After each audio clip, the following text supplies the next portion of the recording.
The smell of roasted chicken and garlic bread should have meant comfort. But that night the dinner table felt more like a courtroom. I had spent the entire day waiting to tell them the news that I had finally gotten promoted at work. It wasn't a huge promotion, just a step up with a better paycheck and a fancy title, but to me it meant the world. After years of sleepless nights, extra shifts, and skipping meals to make ends meet, this promotion felt like proof that my sacrifices were starting to matter. I sat there, smiling nervously as Mom served the food. Dad scrolled through his phone, and my younger sister hummed distractedly while scrolling on TikTok. Nobody was really paying attention, but I cleared my throat and said, "I have something to share." Mom muttered, still focused on pouring gravy. I straightened my back. I got promoted today.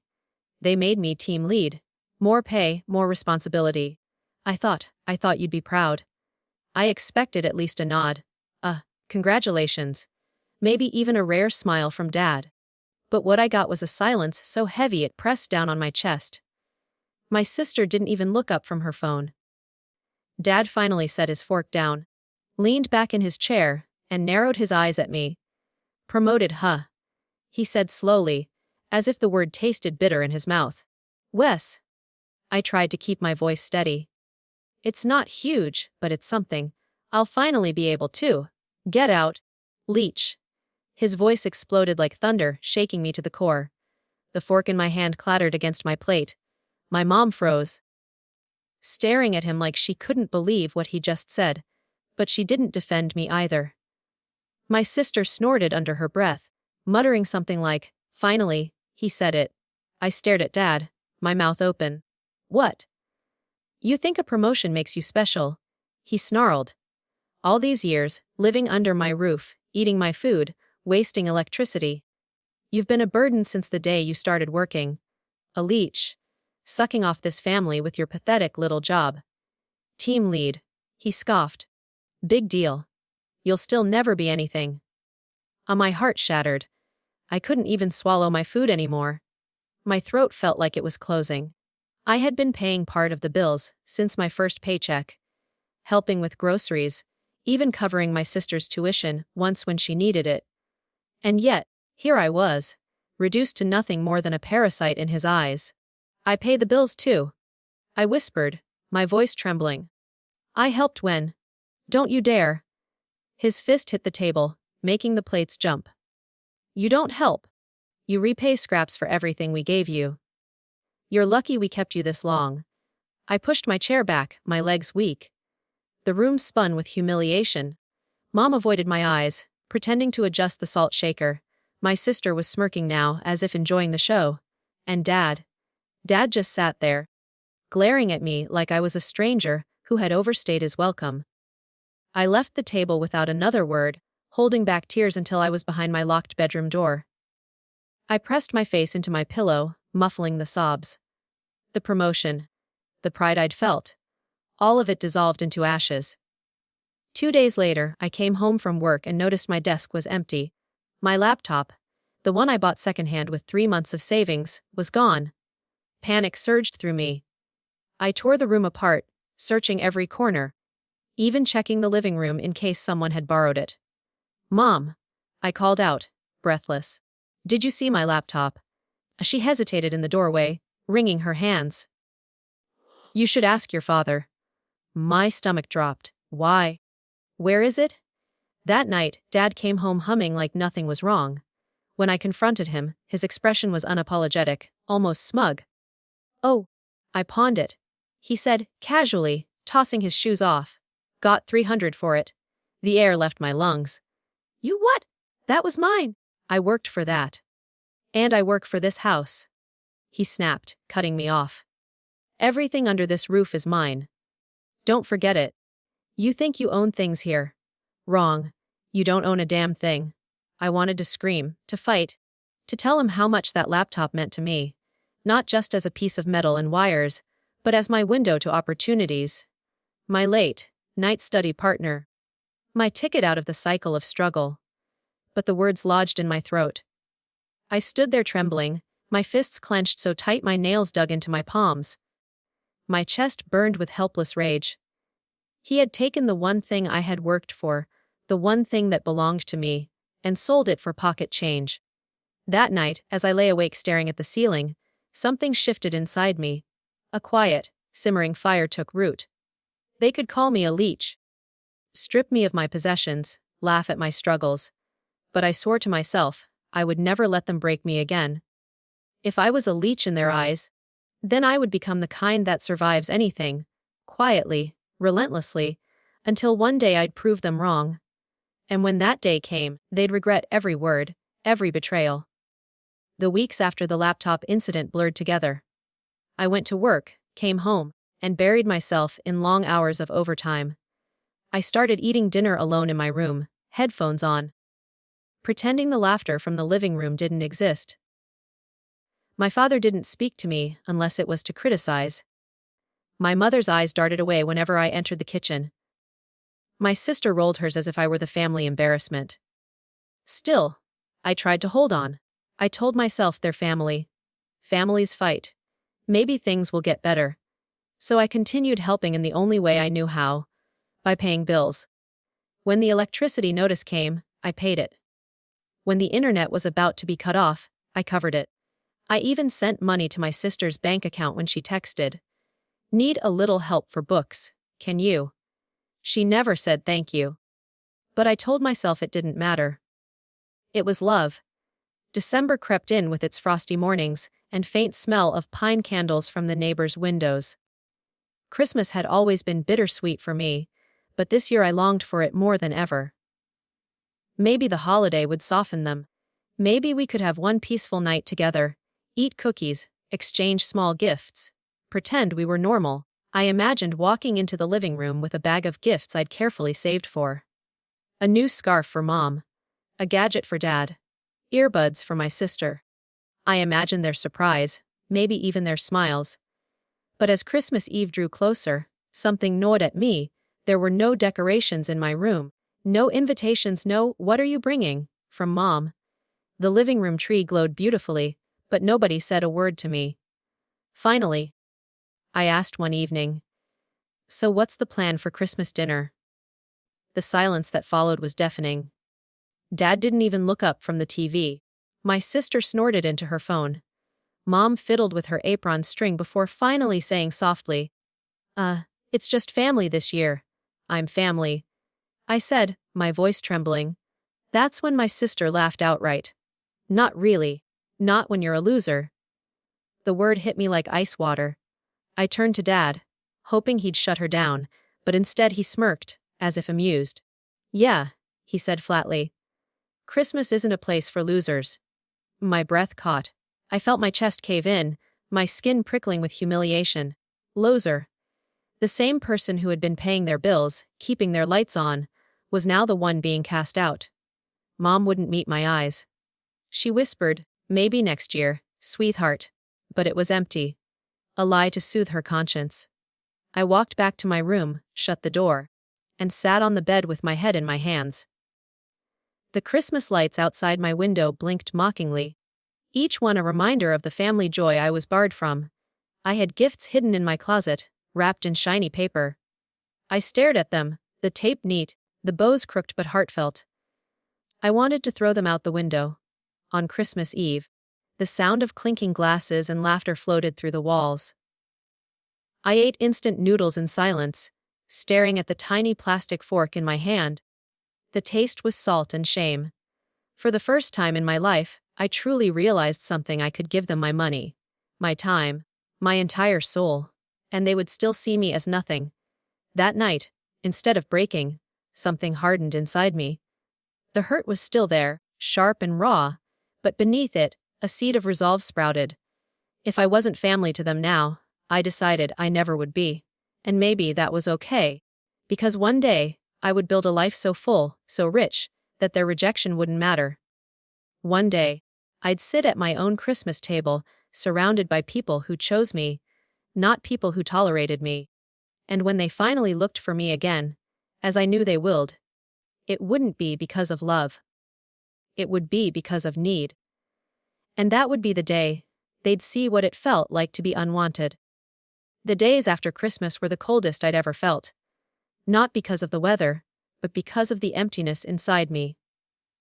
Something had snapped. I stopped waiting for an apology, stopped yearning for an invitation, stopped begging for a place at a table that clearly wasn't mine.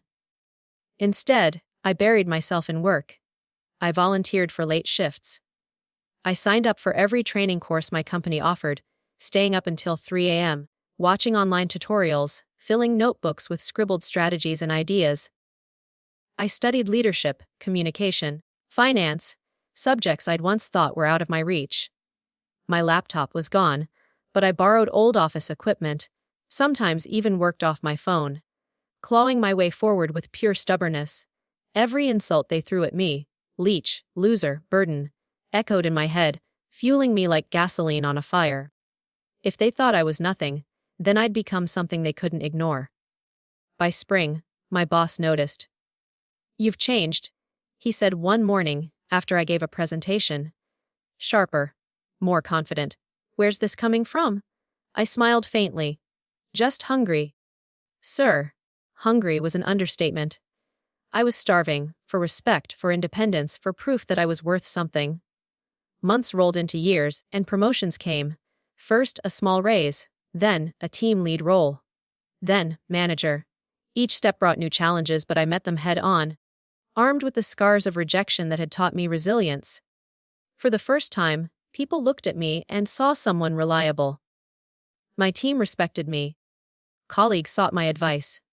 Friends, real friends, slowly gathered around me, people who didn't care about what I could give them, but about who I was. And with each milestone, I noticed something. The silence from home grew heavier. My family's calls started trickling in again, always at odd times, always with the same underlying theme: need. Electric bills late, Ion. Could you cover it? Your sister's short on tuition this semester. Can you help? Dad had some expenses. Can you send something quick? For a while I still helped. Old habits die hard, and part of me clung to the idea that if I kept giving, maybe one day they'd see my worth. But the thanks never came. Not once. Not even a text that said, "Appreciate it." Then came the slip-ups. A cousin accidentally mentioned a family barbecue I hadn't been invited to. A neighbor asked me if I was going to the big family gathering that weekend. I wasn't. They still excluded me, still called me a loser behind my back, even while cashing in my support. That was when I stopped sending money. The first month I cut them off, the phone calls doubled, then tripled. My father's voice, once dripping with arrogance, now had a desperate edge. "You can't just ignore your family," he barked one night when I didn't transfer money. "Funny," I said calmly. "That's exactly what you did to me every Christmas." Silence. Then a slammed receiver. It was intoxicating. Not revenge yet, but the taste of freedom. Meanwhile, my own life blossomed. I moved into a small but modern apartment downtown. I decorated it with things I loved: plants, bookshelves, a desk where I could finally place my brand, new laptop, paid for in full with my own money. I hosted dinners with friends who laughed with me, not at me. I spent Christmas with people who pulled me into their homes without hesitation, handing me mugs of hot chocolate and saying, "Your family here." I had become everything they said I couldn't. And ironically, as I rose, my family began to fall. Whispers reached me about Dad's mounting debts, about Mom pawning jewelry, about my sister's endless loans. They were drowning in the very struggles I had once tried to shield them from. And for the first time, I didn't feel guilty. Instead, I felt ready. Because I knew sooner or later, they'd come crawling back. And when they did, they'd find out that the loser they cast aside had become someone they could no longer control. Someone who no longer needed them. It happened 5 years after that Christmas I spent alone with instant noodles. By then, my life was unrecognizable. I wasn't just a team lead anymore. I was running entire departments, mentoring younger employees, and speaking at conferences. My income had multiplied many times over. I had savings, investments, even a little seaside cabin I escaped to when the city felt too heavy. But most importantly, I had peace. Friends who checked in. Colleagues who respected me. A chosen family who never called me a leech. Never mocked me as a loser. Which is why the message from my sister hit differently when it popped up one rainy November evening. Sis. Hey, Dad isn't doing great. We're all struggling. Maybe you could help. We're planning a Christmas dinner. You should come. I stared at the screen for a long time. Not, how are you? Not, we miss you. Not even, we're sorry. Just a reminder that they were broke. And Christmas was suddenly a family affair again. For years, I'd imagined this moment. The begging, the sudden reversal, the apology that never came. Now, it was here. And all I felt was calm. Christmas came. Against every instinct, I decided to go. Not because I owed them, but because I wanted closure. When I walked into the old house, the smell of cinnamon and baked ham wrapped around me. The tree twinkled in the corner, gifts piled underneath. For a moment, it was like stepping into a memory I'd been barred from. Then I saw them. Mom fussing nervously. My sister, older now but still with that calculating glint in her eyes. And Dad, sitting in his worn recliner, thinner than I remembered, but his gaze still sharp. Ayun, Mom said, forcing a smile. So glad you came. I nodded. Merry Christmas. We sat. Plates clattered. Small talk filled the air like smoke. Then, inevitably, the conversation shifted. You've done well for yourself. Dad said finally, his voice gruff. Heard you're some big shot now. I met his eyes. I've worked hard. He leaned forward, his hands clasped. Good. Because the family were in a bit of a bind. Mortgage, bills, your sister's tuition. We thought maybe. There it was. The real reason I was welcome. This year, I let him finish. Then, slowly, I set down my fork. Do you remember? I said quietly. The night you called me a leech. His jaw tightened. Do you remember pawning my laptop for $300? The one thing I'd worked for. He shifted in his seat, but said nothing. Do you remember Christmas? I continued, my voice steady. When you all sat here at this very table and told me it wasn't a place for losers. When I ate instant noodles alone in my room while you celebrated without me. The room went still. Mom's eyes filled with tears. My sister looked away. Dad's face reddened. I paid your bills. I kept your lights on. I gave until I had nothing left. And still, I was never enough for you. My voice didn't shake. Not anymore. It was strong, clear, final. So no, I said. I won't help you. Not now. Not ever. You taught me that family isn't about blood. It's about who shows up when you're down. And you showed me exactly what I meant to you. I stood, sliding my chair back. You called me a loser. A leech. Tonight, look around you. Who's really lost everything? For the first time in my life, Dad had no reply. His mouth opened, then closed. Silence. I picked up my coat, walked to the door, and paused. Merry Christmas, I said softly. I hope one day you understand what you threw away. Then I walked out into the cold night, my breath forming clouds in the frosty air. But I didn't feel the chill. I felt light, like I'd finally set down a burden I'd been carrying all my life. Behind me, the house glowed with lights I no longer longed for. Ahead, the city sparkled with possibility. I wasn't the loser anymore. I wasn't the leech. I was free. And that, more than money, more than revenge, was the sweetest victory of all.